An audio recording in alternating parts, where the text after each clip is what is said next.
Selamat siang pemirsa, Berita Nusantara kembali menyapa Anda pada hari ini. Sejumlah berita aktual akan kami sajikan untuk Anda. Bersama saya Haifatunisa, inilah Berita Nusantara selengkapnya.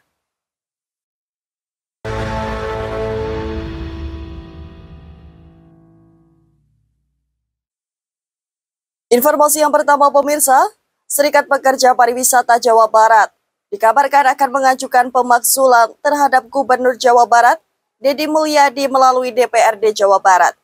Adapun usulan tersebut merupakan imbas dari kebijakan Deddy yang melarang study tour. Menurut perwakilan Serikat Pekerja Herdi Sudarja, pada hari Senin 25 Agustus lalu mengatakan, tujuan pemakzulan tersebut sudah tertuang dalam peraturan pemerintah tentang pemerintahan daerah mengenai pasal yang mengatakan bahwa kepala daerah dapat dimakzulkan apabila membuat kebijakan yang berdampak terhadap ekonomi. Selain itu, Herdi menyebut rangkaian pemakzulan ini nantinya akan sangat panjang. Namun ia yakin bahwa pihaknya memiliki bukti serta alasan yang kuat agar pemakzulan tersebut dapat dilakukan oleh DPRD. Di akhir, Herdi juga tidak membantah jika ia pernah bertemu Deddy sebelumnya. Namun, hasil pertemuan tersebut tetap menegaskan bahwa Deddy tetap melarang study tour di Jawa Barat. Java TV melaporkan.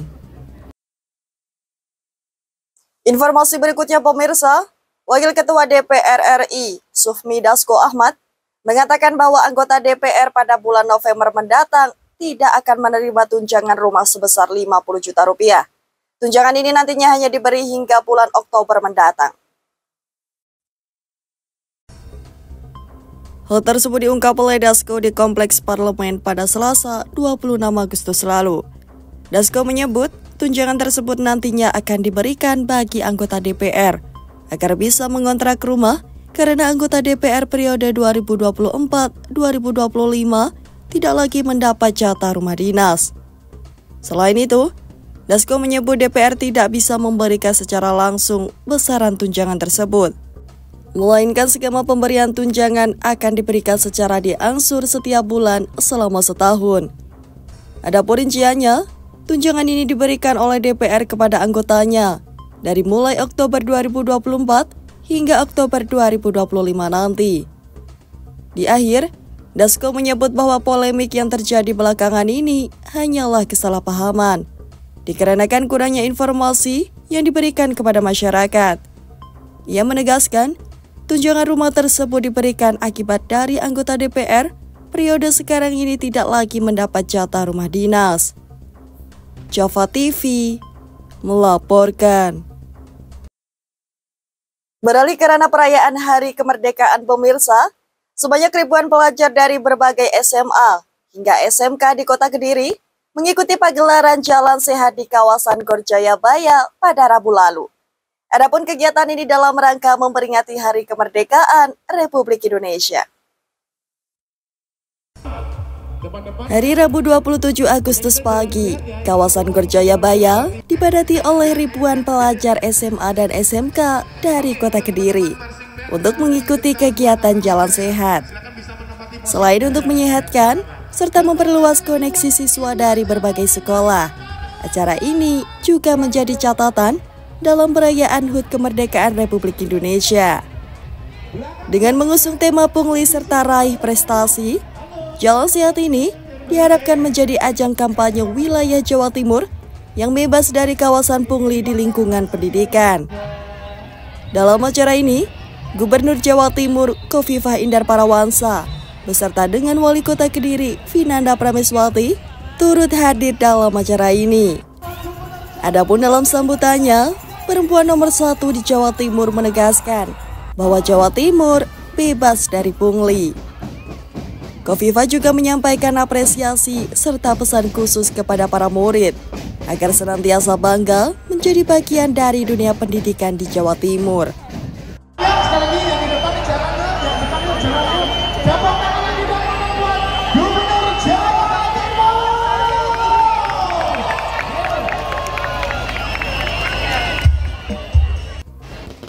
Adapun dalam acara ini, tersaji penampilan drum band dari SMA Taruna Brawijaya yang menjadi hiburan para siswa yang hadir di acara tersebut.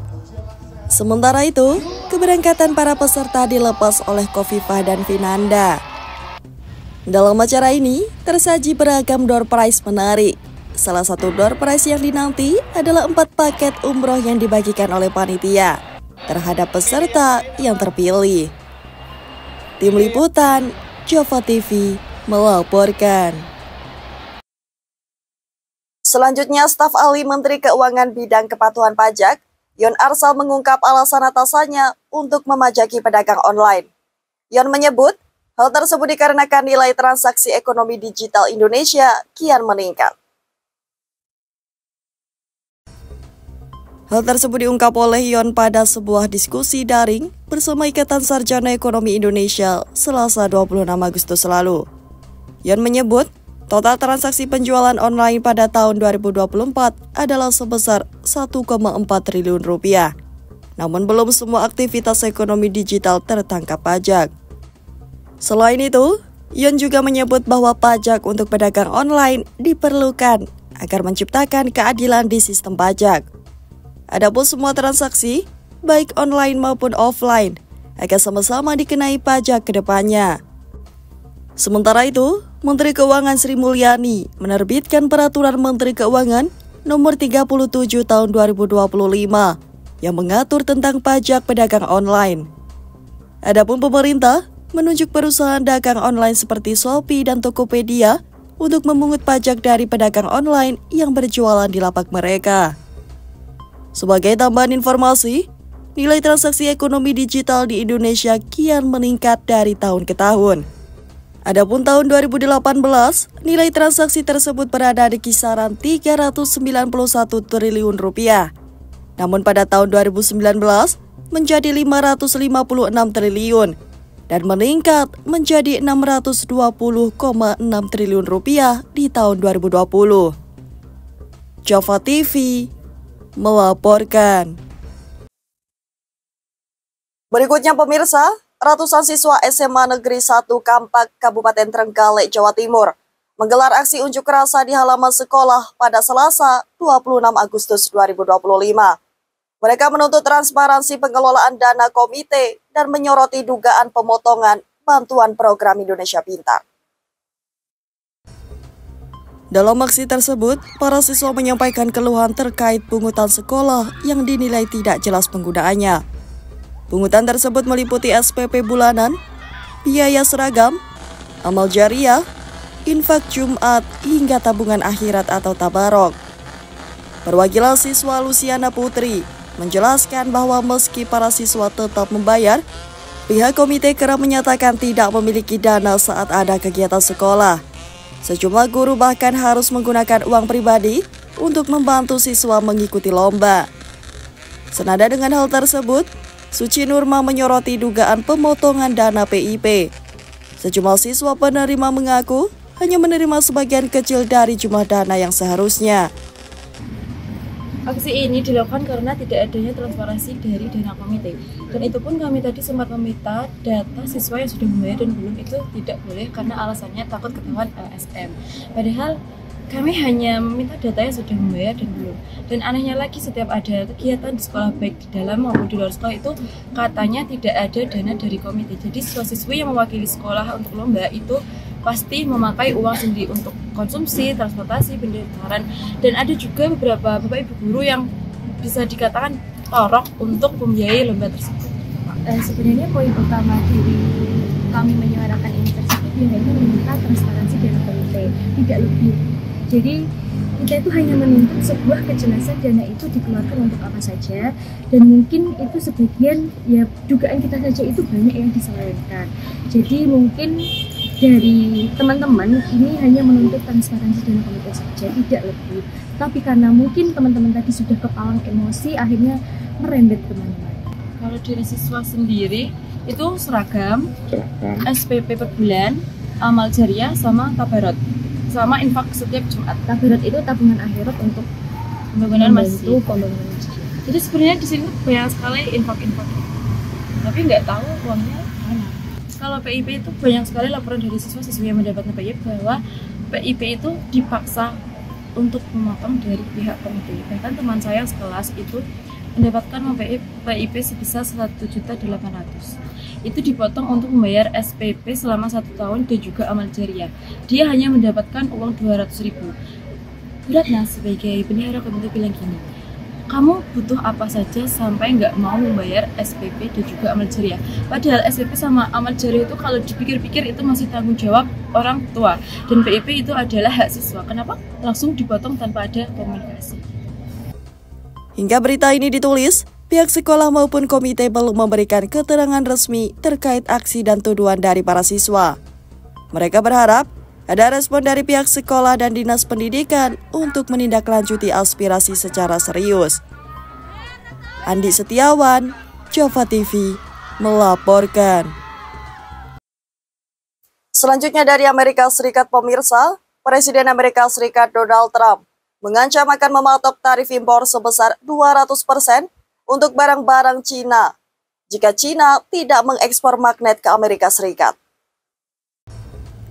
Hal tersebut diungkap oleh Trump kala ia berada di Oval Office pada Senin 25 Agustus lalu. Trump mengatakan bahwa Cina harus mengekspor lebih banyak magnet ke Amerika jika tidak ingin terkena tarif 200%. Sementara itu, Cina diketahui sedang membatasi jumlah ekspor logam tanah jarang sebagai balasan atas kenaikan tarif yang diberikan oleh Trump. Per April lalu, pembatasan tersebut diperluas termasuk magnet. Sebagai tambahan informasi, Cina memproduksi lebih dari 90% magnet tanah jarang di dunia. Adapun pada tahun 2020 hingga 2023, Amerika Serikat mengimpor sekitar 70% dari senyawa dan logam tanah jarang di Cina, termasuk magnet yang akan digunakan sebagai industri seperti otomotif dan pertahanan militer. Jova TV melaporkan. Selanjutnya dari Keuangan, pemirsa, Kementerian Keuangan Republik Indonesia menyebut bahwa negara seharusnya bisa mengantongi uang sejumlah 362,55 triliun rupiah per tahun dari penerimaan pajak. Namun jumlah uang tersebut diikhlaskan oleh negara untuk rakyat Indonesia. Hal tersebut diungkapkan oleh staf ahli Menteri Keuangan bidang kepatuhan pajak, Yon Arsal, dalam keterangannya saat di forum webinar pada Selasa 26 Agustus lalu. Yon menyebut potensi pajak yang dimaksud adalah tax expenditure atau belanja perpajakan yang diberikan oleh negara sebagai fasilitas atau insentif baik berbentuk pembebasan atau pengecualian pajak. Selain itu, Yon juga menyebut bahwa nilai belanja perpajakan tersebut juga berkembang secara signifikan dari tahun ke tahun. Adapun di tahun 2023 lalu, pajak tersebut mencapai 1,73% dari produk domestik bruto tanah air. Yon membeberkan penerima manfaat dari belanja perpajakan pada tahun 2023 lalu. Ia menyebut masyarakat menjadi yang paling banyak merasakan manfaat dari belanja pajak yang diberikan oleh masyarakat tersebut. Jova TV melaporkan. Selanjutnya dari Kediri, Gubernur Jawa Timur Khofifah Indar Parawansa menegaskan distribusi beras menjadi kunci untuk menjaga harga tetap terjangkau dan inflasi terkendali. Pernyataan itu disampaikan saat membuka Pasar Murah 2025 di Kota Kediri. Khofifah menilai meski stok beras nasional cukup, percepatan distribusi masih jadi tantangan utama. Bulog disebut tidak bisa bekerja sendiri, sehingga intervensi harga perlu dilakukan melalui pasar murah.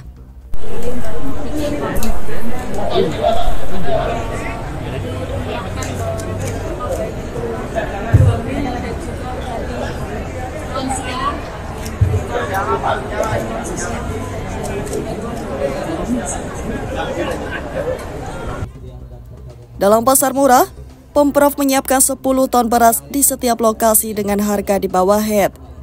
Beras SPPH dijual 11.000 per kilogram, sedangkan beras premium 70.000 per 5 kilogram.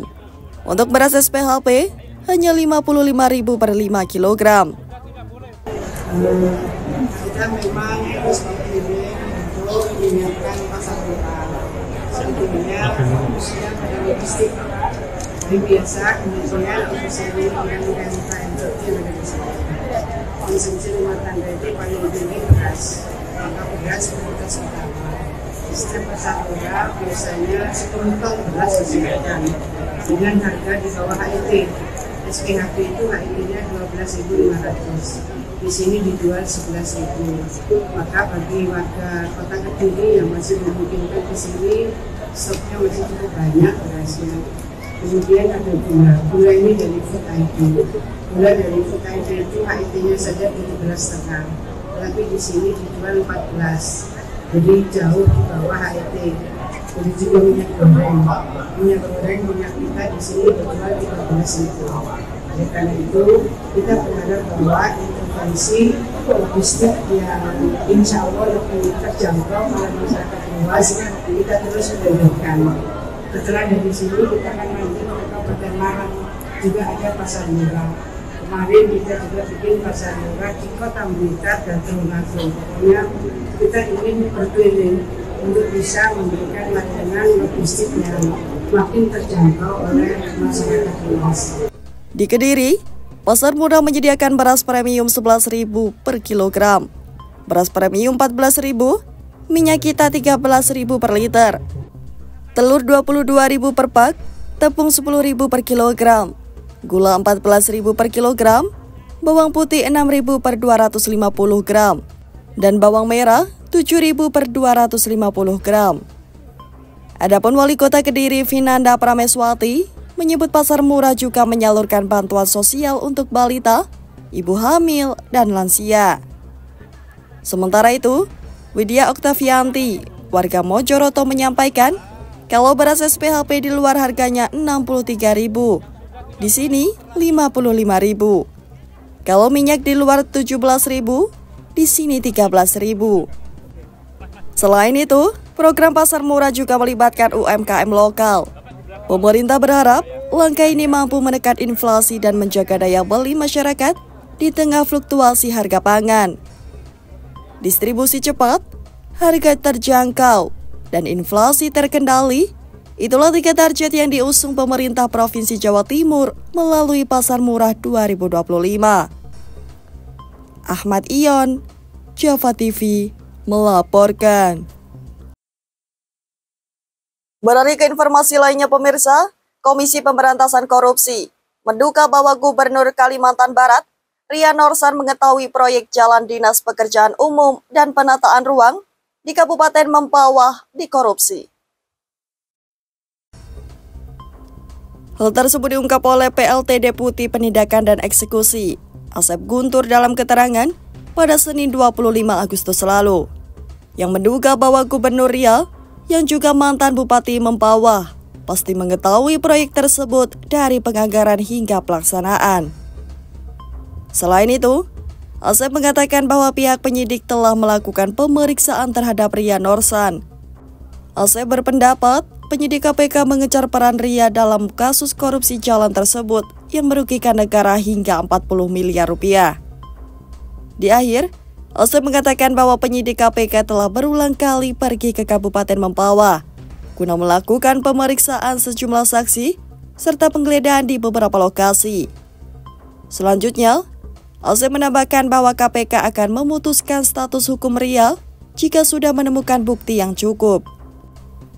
Sebelumnya, Gubernur Kalimantan Barat Ria Norsan diperiksa oleh KPK pada Kamis 21 Agustus lalu. Selain itu, KPK juga memeriksa mantan Wakil Bupati Mempawah, Gusti Ramlana, yang diperiksa pada Jumat 22 Agustus lalu. Adapun pemeriksaan ini dilakukan dalam rangkaian penyelidikan kasus korupsi di Dinas PUPR Kabupaten Mempawah. Java TV melaporkan. Informasi terakhir sekaligus penutup pemirsa, Kejaksaan Agung kembali memeriksa sejumlah 8 orang saksi di kasus korupsi tata kelola minyak mentah dan produk kilang pada PT Pertamina periode 2018-2023. Hal tersebut diungkap oleh Kepala Pusat Penerangan Hukum Kejagung, Anang Supriyatna, dalam keterangan tertulisnya pada Selasa 26 Agustus lalu. Anang menyebut, salah sosok kepala SKK Migas tersebut adalah Joko Siswanto, yang juga mantan Dirjen Migas Kementerian ESDM. Sementara itu, 7 tersangka yang diperiksa yakni HSR, selaku analisa harga dan subsidi di Dirjen Migas, periode 2005 sampai 2014. LH, selaku Junior Office Gas Operation PT Pertamina International Shipping, dan TN, selaku Corporate Sevoredi di PT Pertamina tahun 2020. SAP selaku Asisten Manajer Crude Trading ISC PT Pertamina periode 2017-2028.